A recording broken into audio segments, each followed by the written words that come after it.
This garden looks like it gave up. If you didn't know better, you'd think winter won. But come here. Don't look at the surface. Look closer. Because January isn't the end. It's the loading screen before the explosion.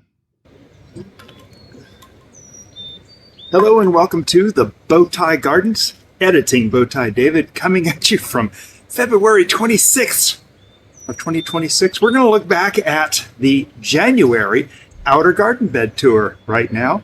And things are changing, and things will change after this video too. So be sure to subscribe, turn on those notifications, because the February outer garden tour has some big changes. So enjoy the show, follow along. So as we're looking at the Blackberry arch, the theme for the garden this month is January 2026, and we are looking at things that are just ready to explode. You see that little thing right there, that little tiny nub of growth? That is actually this blackberry vine getting ready to start shooting out new branches. It's exciting to me to see what the garden is getting ready to do. We have a few blackberry vines in here. In fact, I'm going to be here in just a moment planting an extra one over here. I've got a blackberry vine in one of the raised beds that I don't want there, and we're going to have to move it. And if you were here last month, you may remember me saying, I need a few more vines across here. Well, I've actually put a couple in here. There's one right here. I think that one may have been there, but this one is relatively new. I planted this one here not long ago, and this one here was planted last month. And look at it. It's just looking so robust. Very happy about that. I do want to try to keep this little opening here. I used to stretch things across there, and it kind of got in the way. So I do want to plant one more, at least one more, right here in this area. But these vines, I mean, every single node. So this is a node right here, and the node is where the leaf comes out, and this is what's going to be growing into a new branch. Every single node, without exception, every single one of these nodes is growing a new little branch. And so that means this vine is going to be very healthy, grow lots of blackberries this year. I haven't had a lot of success on this back side because of the pomegranate trees. Now, quick little lesson on how different things respond. The pomegranate tree is just barely getting to the point where, in fact, I have to even search to find a node where it is growing strong. And you can see this branch is just getting ready, just aching to start growing something. See the little tiny blooms? So even this pomegranate tree, that when you stand back and take a look at it, it doesn't look very impressive. In fact, you can even see a few dead looking pomegranates up there. Incidentally, this pomegranate right here, we saw last month, and it was a newer, it was that upper one. It was a newer pomegranate. It's finally split open. We've had some cold weather, and as we get this time of year, we haven't had any freezes yet, which is not unusual, but we are looking at possible freezing in 2 or 3 nights. This is Tuesday, January 20th, 2026, and pomegranates are just have a beauty of their own. I just love walking through and seeing this structure through here. I do need to thin out some of this, and I do work a lot, or I have worked a lot, on thinning out the cherry laurels. And you can see this leaf, this leaf right here, this is the cherry laurel. And look at this tree. I just stuck it in here just so you could see. This is where the crown is. That's where the soil level would be right there. And then this is all taproot. There's almost more taproot to this thing than there is tree. This other one here, you'll notice this leaf, well, this leaf here is kind of smooth along the edges. This one here has a little bit of a rough edge, and this is the water oak. And these things have a really tough root, but it's the same long taproot that digs into the ground. So I've been fighting these, and I think I may have finally cleared the fence. Lots of life growing. You can see underneath here the weeds that are growing up. We have a lot of stuff. It's going to make little purple flowers in here. In fact, you can see right there, there's a few little purple flowers already forming that are just beautiful. These are weeds. Consider weeds, what they can give you, how beautiful they are at certain times of the year. We did take a look at the Blackberry patch and just how much life is getting ready to explode in these. In fact, if I come in here and zoom right in on this little tip, you can see that thing is just so ready to be alive, ready to produce fruit for us this year. This is one of the challenges of having a magnolia tree. These squirrels go up and they chew off these little tips of branches.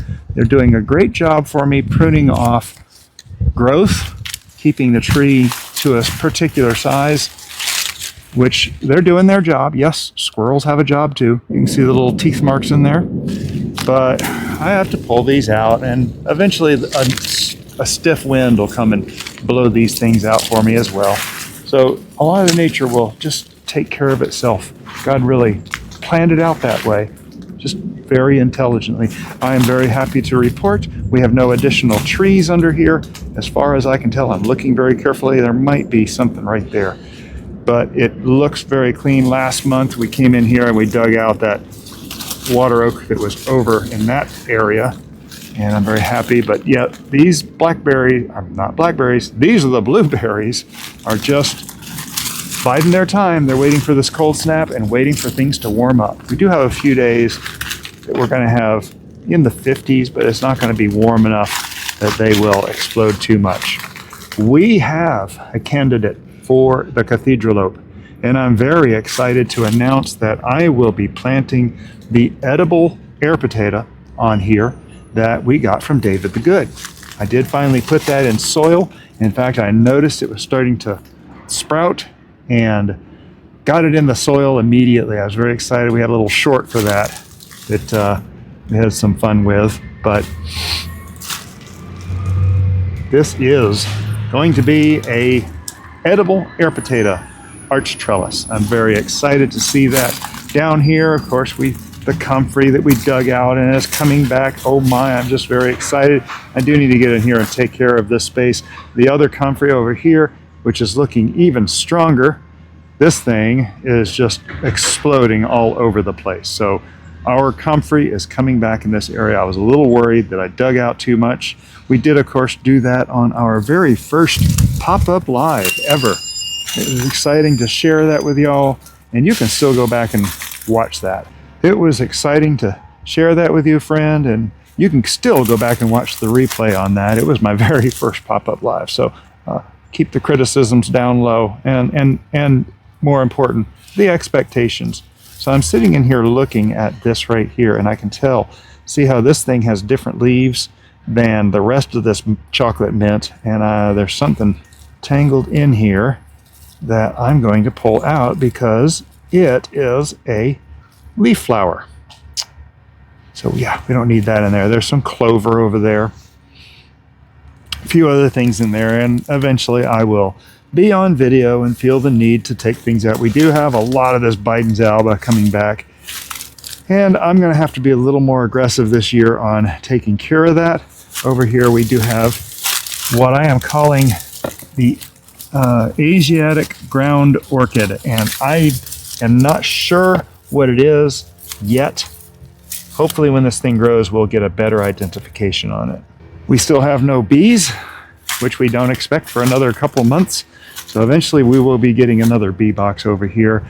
The elephant ears, I've been actually working on removing them. These are non-edible, and I would like to figure out how to replace them with edible taro plants. We're talking about just things getting ready to explode with life, and these elephant ears are doing that.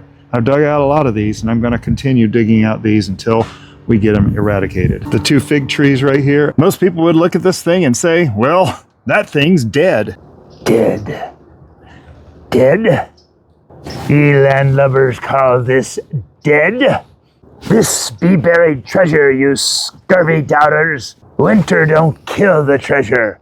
It buries it. Under bark, under soil, under silence.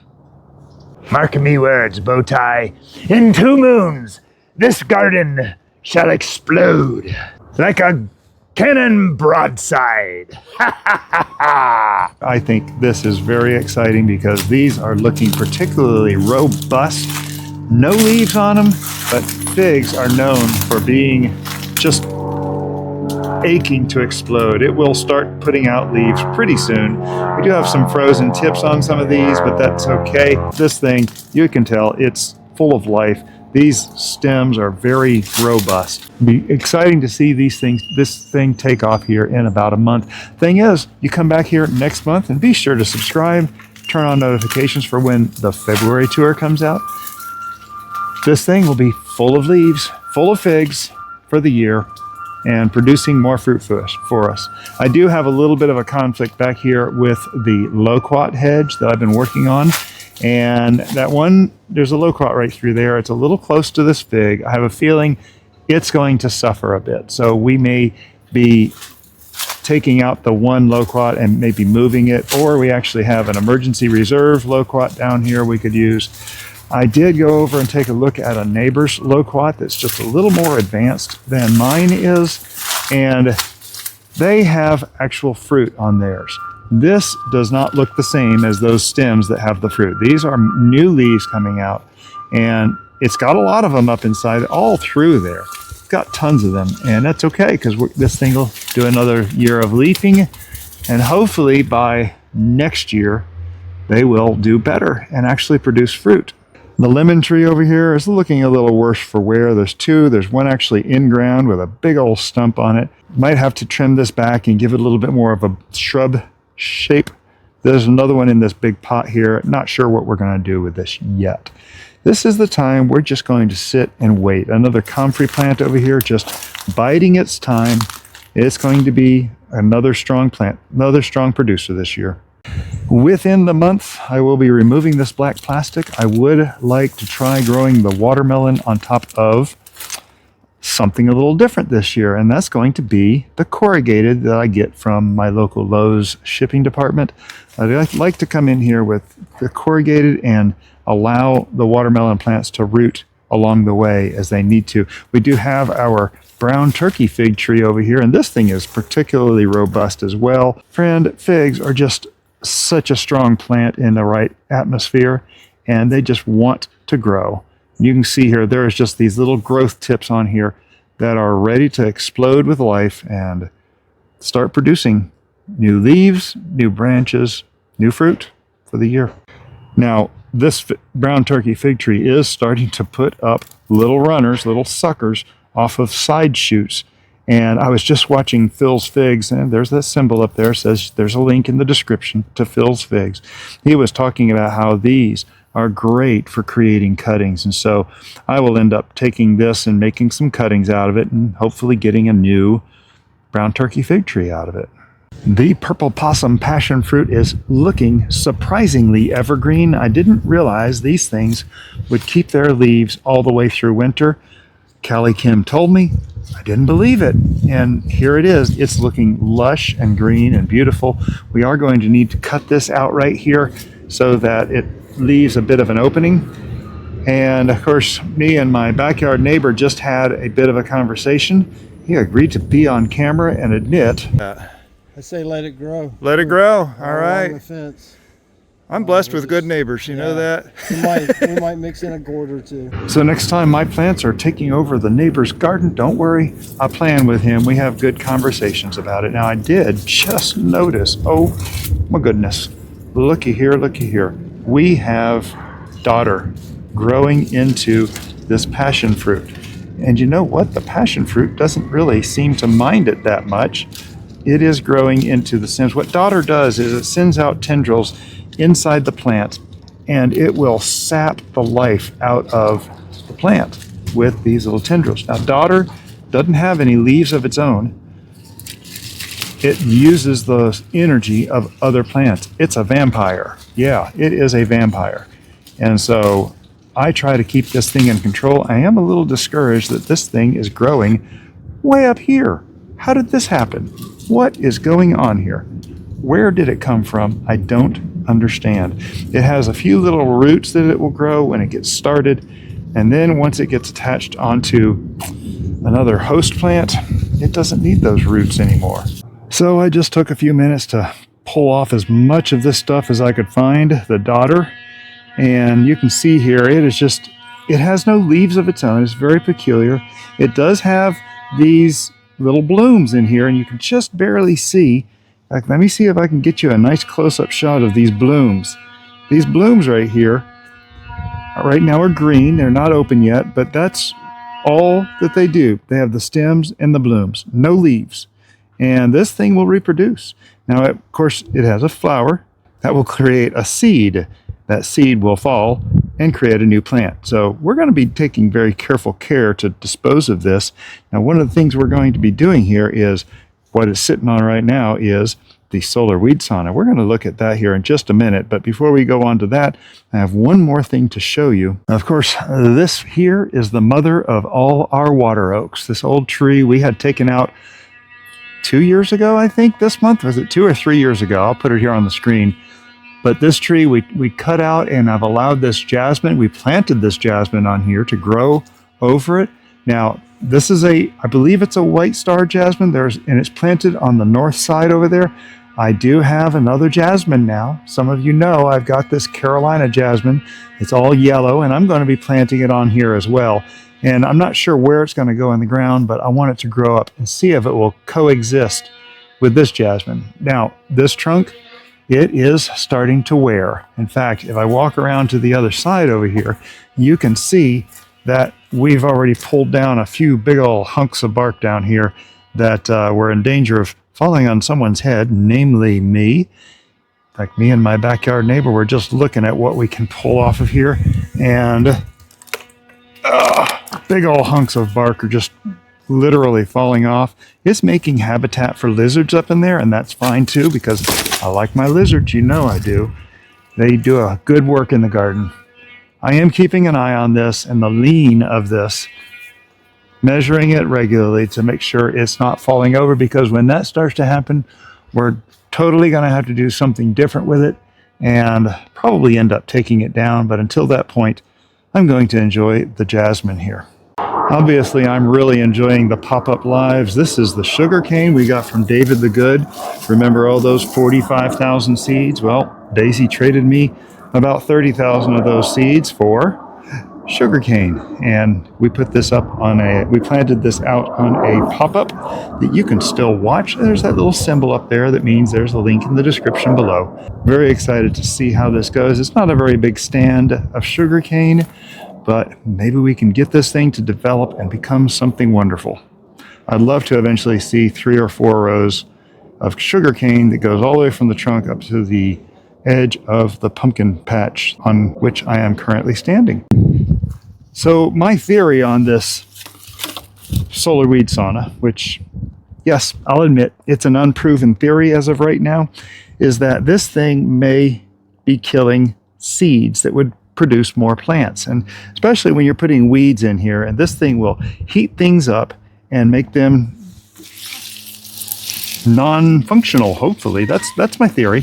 But what I want to do is I want to test it on some of this Dodder and see if it does the same thing to this Dodder. This is just a little tray with a few holes poked in the bottom. And I'm going to be taking what I have harvested from that passion fruit, and I'm taking seeds and all kinds of stuff, and I'm just sticking it in this tray. We're going to put this inside for a couple of weeks and see if it will take care of it. I'm also going to take, I notice I have over here, I have some actually finished looking seeds that I want to plant in another container just to see if they will grow. We are going to keep this thing isolated, of course, and try to see if it will just grow in here. And it's kind of an interesting weed, as it will just grow this single hair looking thing that will start looking for a target. In fact, here's a little, I'm going to see if I can insert a little video in here where you can see how this thing just seeks what it can.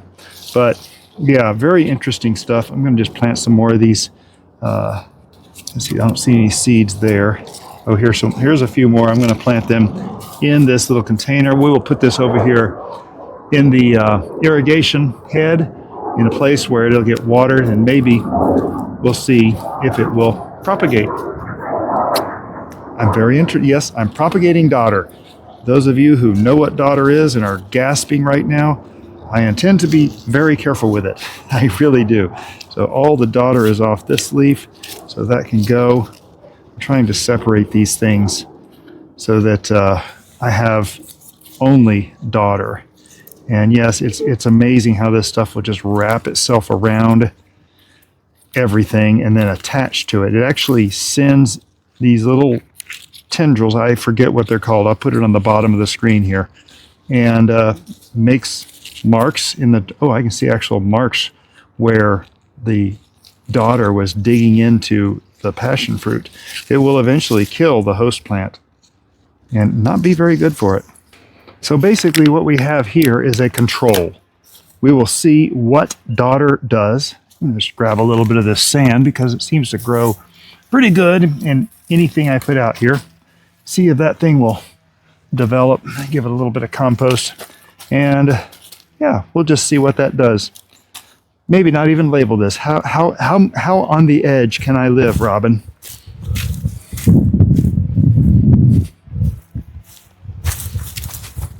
Put this over here in my propagation station next to the rosemary. And hopefully an animal won't come along and spill it. Okay, so let me do a little close-up of the marks it left on this plant stem. The marks that Dodder left on the stem of the passion fruit. That's fascinating. And in case anyone's wondering, yes, I did create labels. You can see Bidens seeds. The top one is raw seed. I'm about to pull from the bin over to the right, and the bottom one is going to be seed we pull out of the solar weed sauna. And so I've showed me extracting the weeds, the brown material out of this weed sauna before. I wanted to show it again. Someone had a question and thought that was an awfully big mat of stuff to place on top of my compost. It does kind of make a tangle, and it's actually very easy to take care of that tangle of weeds. And I just wanted to show you real quick what I do with it to avoid the tangle of weeds. And yes, you'll see me pull this out here. And as I pull it out, it is a solid mass. This thing is as dry. Oh, there's some green down in there. My goodness, that must be mint. Nope. It's something, but it's crispy. There's still some green left in that, but there's nothing left to it that is going to indicate it has any life left. I do want to pull some of the seeds out of these. There's a lot of Bidens Alba in here. Here we go. Here's some seed. Nope, not there. Oh, here we go. There's some Bidens Alba seed, a bunch of them. And I'm going to take these seeds that have been in the sauna for a couple weeks now, and I am going to put them in some soil, and we're going to see if they will grow. Now that's one thing about doing these video tours. Oh, here's a lot of it right there. Doing these video tours, I do a lot of experiments like this, and if you watch month after month, I will show the results of this, and I'm going to put these into a tray that's going to sit over here next to the irrigation. It's going to get watered, and we're going to see if this will produce plants. I don't think it will because it's been baked in this solar weed sauna right here. I'm hoping that it will not do that. In fact, I see we have a root from a, there's a chrysalis in there too. This is a root from a elephant ear, and I am going to leave it in there because I can tell it is still not totally crispy. I can feel the life inside this thing. That is interesting. So I'm leaving that in there to continue to bake. Let's take these seeds from the solar weed sauna. And I have a tray that is marked here. Bidens Seeds Solar Sauna, January 20th, which is today's date. And I'm just going to take these seeds, ruffle up the top here. Doesn't take much to bury these. And if these will grow, we will know in short order. Because I will be putting this tray over here in the same place I put that Dodder seed to see how it does. I'll even take some compost to give it a bit of an advantage and spread some good soil over this so that it has every advantage that it possibly can, and we will know pretty soon if it's going to grow. Now, as a control for the experiment, we're going to take another tray here. Now, this stuff here has not been in the solar weed sauna, and I know I've got some seed in here. It might take me a minute to find it, but there is plenty of Bidens seed. Oh, here's some. I see some. Now, if my theory holds up, these seeds have had the ideal condition to be ready to grow into new plants. And that is that they're sitting out in the open, drying as seeds need to, as well as these seeds need to. They're drying and they're prime for planting right now. So I'm looking around for any more of these Bidens seeds. I've put several flowers worth of seeds in here so far. And they are proving hard to find. And again, this is marked. That's not Dodder seed. This is Bidens seed. I put the wrong label in over there. This is Bidens seed, and this is raw. Just raw seed taken right from the pile, waiting to go into the solar weed sauna. I got to get my labels right, though. All right, you probably saw that I labeled these wrong when I showed them to you. I will get them right. Just make another label bow tie. All right, my labels are straight now. If I don't keep them straight, I have good friends that will keep them straight for me and double check that I actually did what I said I'm going to do and find out if I actually labeled those plants. Thank you, Robin. Appreciate that very much. The solar weed sauna is mostly empty. Ooh, I got a lizard in here. I don't want him in here. There you go. He will fly. Though there is escape routes for them, but I will just simply pack this dusty stuff in here.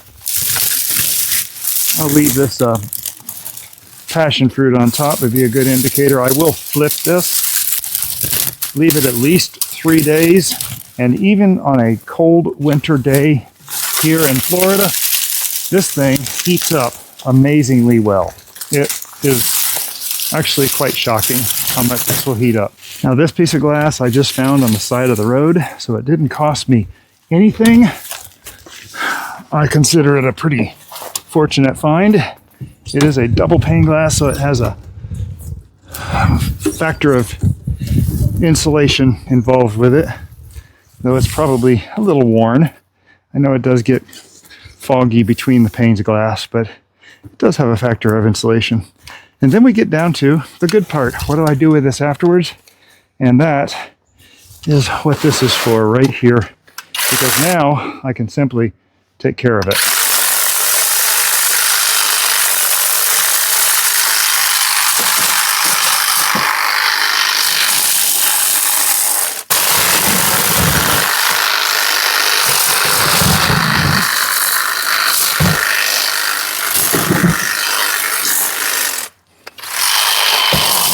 Now, one of the big problems with compost is you need to have more browns in your compost than greens. This is all brown.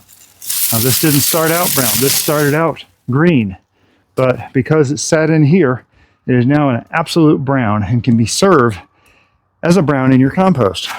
So now when you cut your grass and you put your grass cuttings in the compost, that's very good, but that's greens. Unless you can dry them out. If you dry them out, they will be browns. You do need more brown because that's going to eliminate smell. It's going to eliminate the attraction of animals to your compost, like rats and raccoons and such. So you're going to want more browns than you are greens. Some people say 2-to-1 ratio. In other words, 2 times the browns as greens. Some people say as much as 4-to-1. And I have a theory, some of that difference may depend on your environment. We are very humid here. I can do 4-to-1 browns to greens and do pretty good because we have a lot of humidity in the air, and there's always humidity going into this. Very seldom is our compost actually dry. So I will continue adding these to the pile, and that looks like a very full bin right now. I guarantee in just 1 week, this will be down another 6-8 inches again. And, people start their compost bin thinking they're going to have, yards and yards of compost. Well, there's a whole lot of breakdown that happens in these compost bins. And so don't get yourself overexcited because there will be a limit. But it is a really good practice to do, though. Your own composting. This stuff right here is the best magic you can have for your garden. It is truly the ultimate in recycling. In fact, this bin over here is what I built this year. I've got some things covering. Oh, it's moist under here. Look at that paper.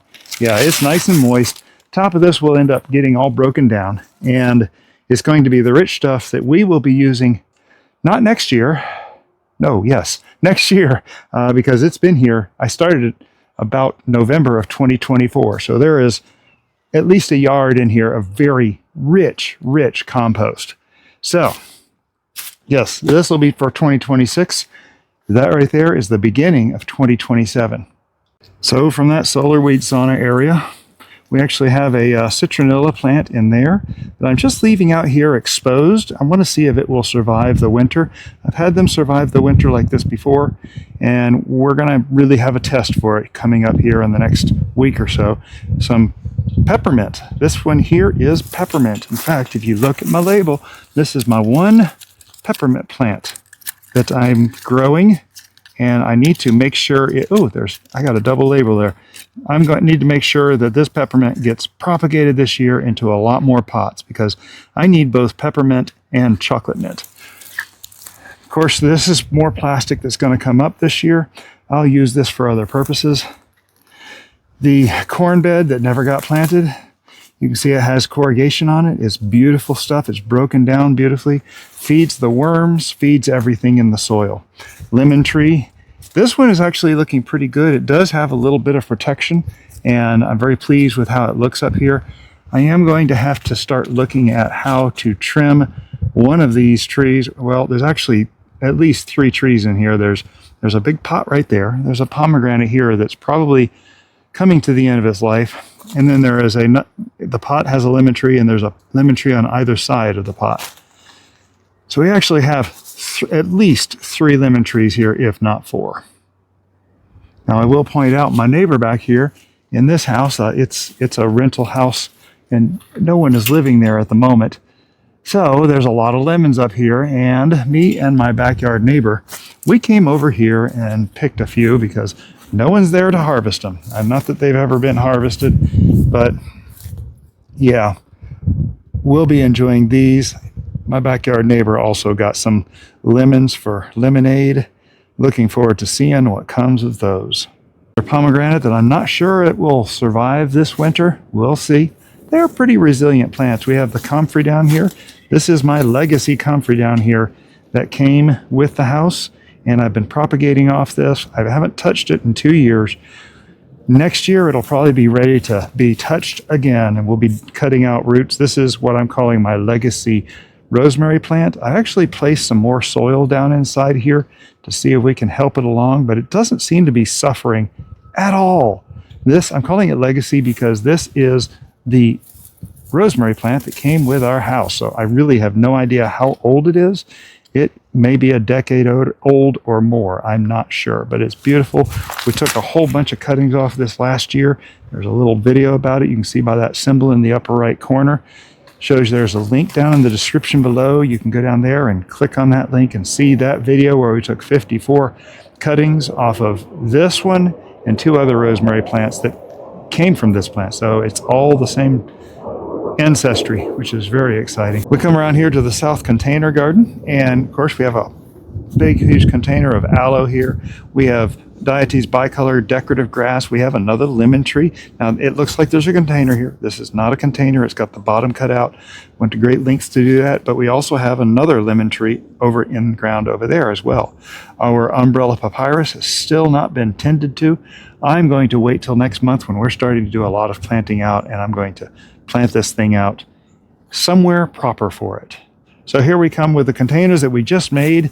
Here is the Dodder seeds that is not from the solar weed sauna. That is the raw seeds. Need to make a note of that. Okay, this is the raw Bidens seeds that we planted, and this is the Bidens Alba seeds from the solar weed sauna.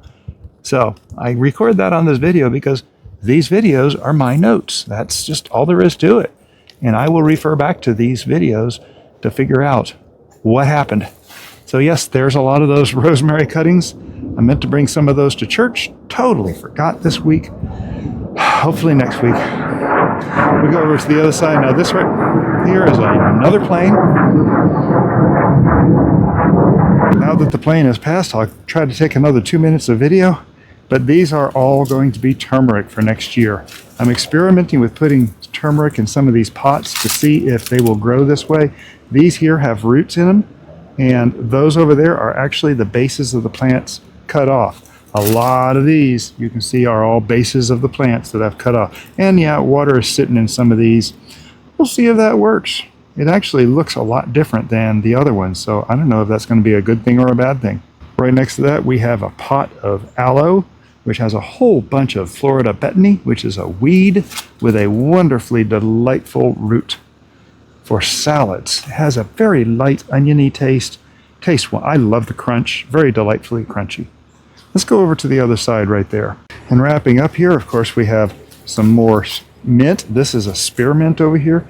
And we even have more the turmeric in here, as well as, and this is what Robin called me on. Here comes another plane. I got a whole 45 seconds of video recorded. Oh my.